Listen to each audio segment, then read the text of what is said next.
আসসালামু আলাইকুম ভিউয়ার্স, আপনারা সবাই কেমন আছেন? আশা করি সবাই ভালোই আছেন। আমি Arman Kabir Chowdhury from Tech with Vagabonds channel.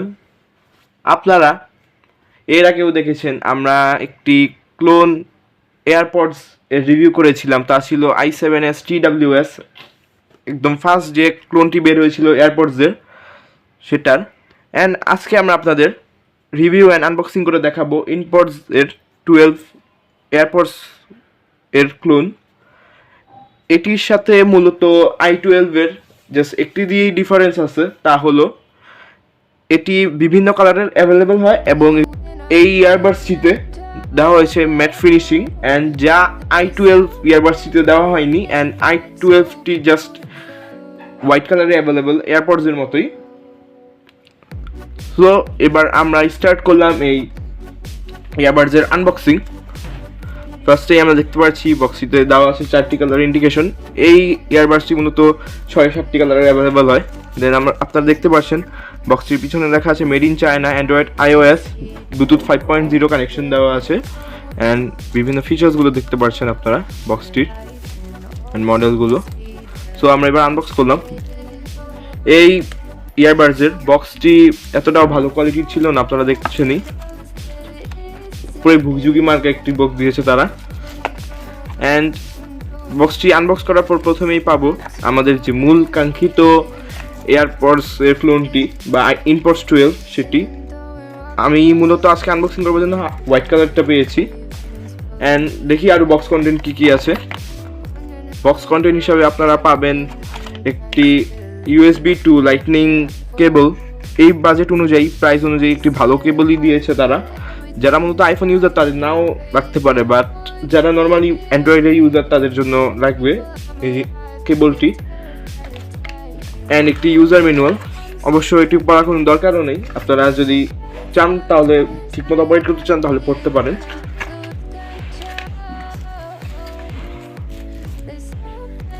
এবার আমরা পলিথ থেকে বের করে দেখব আমাদের ইনপডস 12টি দেখতে কিরকম। দেখতেই পাচ্ছেন আপনারা একদম সেম টু সেম দেখতে এয়ারপডস এর মতোই অ্যাপেলের। অ্যান্ড আপনারা যখন হাতে নেবেন তখন বুঝতে পারবেন না যে এই চিপ কোয়ালিটি অনুযায়ী, চিপ প্রাইস অনুযায়ী অনেক বেটার একটি ইয়ারবাড বা TWS বানিয়েছে ইনপডস। অ্যান্ড দেখতে পাচ্ছেন একটি পাওয়ার বাটন দেওয়া আছে এয়ারপডসের মতো। And then blue light blink করবে যখন আপনারা অন করবেন, অ্যান্ড দেন এখানে রেড লাইটগুলো ব্লিঙ্ক করবে যখন চার্জ হবে তখন। অ্যান্ড ভিউয়ার্স, আমাদের আজকের এই ভিডিওটির স্পন্সর হচ্ছে MKF ইন্টারন্যাশনাল BD। তাদের মূলত অনলাইন বেসড শপ। আপনারা যদি বিভিন্ন ধরনের ইয়ারফোন অ্যান্ড দেন ইয়ারবাডস বা বিভিন্ন ধরনের স্পিকার দেন গ্যাজেট আইটেম বা অন্য কোনো কিছু আইটেম কিনতে চান তাহলে তাদের পেজটি ভিজিট করতে পারেন। অ্যান্ড তাদের পেজে লাইক দিয়ে তাদের সাথে কানেক্ট থাকার চেষ্টা করবেন। ভিউয়ার্স, এবার আসা যাক এই ইয়ারবাডসের প্রাইস সম্বন্ধে। এই ইয়ারবাডসের প্রাইস হলো 550 টাকা। এবার আসা যাক এই ইয়ারবাডসের যে বাকি ফিচারগুলো দেখতে কীরকম সেই বিষয়ে। বিল কোয়ালিটি, এই ইয়ারবাডসে মূলত ইউজ করা হয়েছে মানে মোটামুটি ভালো মানেরই প্লাস্টিক বিল কোয়ালিটি সব কিছু মিলিয়ে কেস টেস্ট ভালোই ছিল। পাতলা প্লাস্টিকের না, এতটাও হার্ড প্লাস্টিকেরই। অ্যান্ড এখানে যে ইউজ করা হয়েছে লাইটনিং কেবলের চার্জিং পোর্ট, আপনারা দেখতেই পাচ্ছেন আইফোনের সিস্টেমের। অ্যান্ড আপনারা যখন বাডসগুলো কেসের থেকে খুলবেন তখন এইভাবে লাইট ব্লিঙ্ক করবে, আপনারা দেখতেই পাচ্ছেন। এবং আপনারা যখন দুটো বাডস একসাথে কানেক্ট করে ফেলবেন তখন একটিতে জাস্ট ব্লু লাইট ব্লিঙ্ক করবে এবং আরেকটিতে রেড অ্যান্ড ব্লু দুটি লাইট একসাথে ব্লিঙ্ক করবে। অ্যান্ড আপনারা যখন এই কেসটি চার্জে দিবেন তখন মূলত রেড লাইট ব্লিঙ্ক করবে, অ্যান্ড যখন চার্জটি ফুল হয়ে যাবে তখন আবার ব্লু লাইট ব্লিঙ্ক করা শুরু করবে। এবার আসা যাক এই ইয়ারবাডসের ব্যাটারি ব্যাকআপের বিষয়ে। আমি সব কিছু মিলিয়ে এই ইয়ারবাডস থেকে একটানা 4 ঘন্টা ব্যাটারি ব্যাকআপ পেয়েছিলাম। অ্যান্ড এই কেসটির থেকে আপনারা সর্বোচ্চ 3 বার চার্জ দিতে পারবেন। অ্যান্ড এই ইয়ারবাডসটিতে মূলত ইউজ করা হয়েছে টাচ সেন্সর, যা বলতে গেলে ভালোই, বাট মাঝে মাঝে অ্যাকুরেটলি কাজ করে না, যা আমার কাছে একটু খারাপ লেগেছে সেই প্রাইসিং অনুযায়ী। অ্যান্ড এই ইয়ারবাডসটিতে মূলত ইউজ করা হয়েছে ম্যাগনেটিক চার্জিং সিস্টেম। আপনারা যখন ইনসার্ট করবেন এই ইয়ারবাডসটি কেসের ভিতরে তখন একদম অটোমেটিক্যালি কানেক্ট হয়ে যাবে। অ্যান্ড দেন ম্যাগনেটটি খুবই স্ট্রং ছিল, অ্যান্ড দেন চার্জিং কেসের ম্যাগনেটিক ব্লকটিও খুব ভালো ছিল। আমার কাছে কমফোর্ট জোনের ব্যাপারে বলতে গেলে এতটাও ভালো মনে হয়নি, কারণ মাঝে মাঝে কান থেকে খুলে পড়ে যাচ্ছিল, যে একটু বিরক্তিকর। অ্যান্ড এমনি সব কিছু দিক দিয়ে বিবেচনা করতে গেলে এটা পুরোই এয়ারপডসের ক্লোন। এর ভালো প্রাইসিং অনুযায়ী একটি ভালো ক্লোন তৈরি করতে পেরেছে তারা। এখানে একটি ডিফারেন্সটা হলো এয়ারপডসে এখানে একটি ব্ল্যাক ডট আছে, যা এখানে নেই। এবার আসা যাক এই ইয়ারবাডসের চার্জিং ব্যাকআপ কীরকম, বা চার্জিং কেস থেকে কয়বার চার্জ করতে পেরেছি সেই বিষয়ে। আমি এই ইয়ারবাডসে একটানা 3 ঘন্টার মতো মিউজিক প্লে করতে পেরেছিলাম। And then call quality, recording quality, sound quality সব কিছু ভালোই ছিল।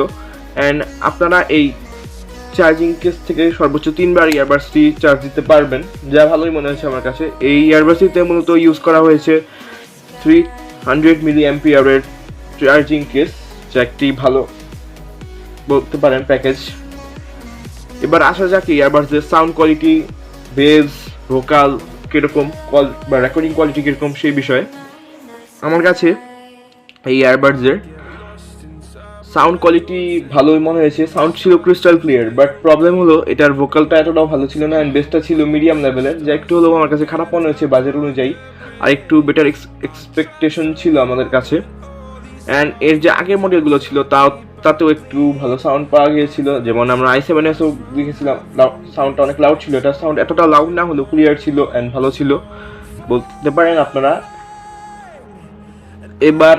এবার আমরা আপনাদের টেস্ট করে দেখাবো ইয়ারবাডসের সাউন্ড কোয়ালিটি। এখন আমরা আপনাদের টেস্ট করে দেখাবো এই ইয়ারবাডসের সাউন্ড কোয়ালিটি। যদিও আপনারা এতটাও ভালো মতো বুঝতে পারবেন না, তাও আমরা একটু ট্রাই করবো আপনাদের শুনে দেখানোর জন্য। এখন আপনারা শুনতে পাচ্ছেন এই ইয়ারবাডসের সাউন্ড কোয়ালিটি।